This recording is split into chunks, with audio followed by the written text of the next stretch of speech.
We are at war. We're talking about spiritual warfare. We're answering questions about spiritual warfare that you and I, if we're followers, need to be aware of. It explains so much about the battle that's taking place in the world around us all the time.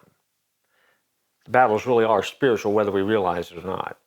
And so today, the question is one that doesn't speak to the culture maybe as much as it does just the body of Christ. And it's simply this: how does Satan stir and cause division within the church or the body of Christ?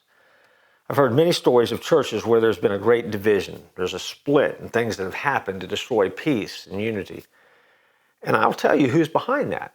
It's not Jesus. It is Satan himself.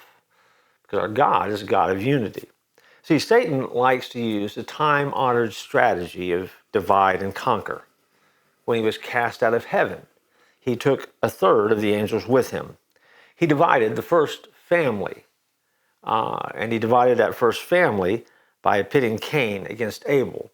He pitted Ananias and Sapphira to divide the loyalty between God and money. And today, Satan is still up to the same strategy. He continues to bring division into churches, division into relationships and friendships and fellowships and small groups in churches and church staffs. And the way he does it is he injects the poison of suspicion, intolerance, hatred, jealousy, and criticism.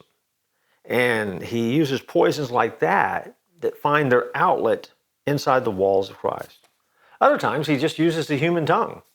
Our words. James writes that our tongue is set on fire by poison. That's in James 3:6, and then James 3:8. And so when we find words that are hurting and dividing, guess who's delighted? Satan. See, Satan works in those ways because he knows he can't have your soul, but what he can do sometimes is influence your actions, your attitudes. And when you take your sights off Jesus, you don't see things as clearly, and Satan likes to move in and take advantage of those opportunities. See, Satan is described in the Bible as a serpent trying to deceive God's people. He's a bird in Matthew 13 trying to despoil God's harvest. In other words, to pick up those seeds that God has sown.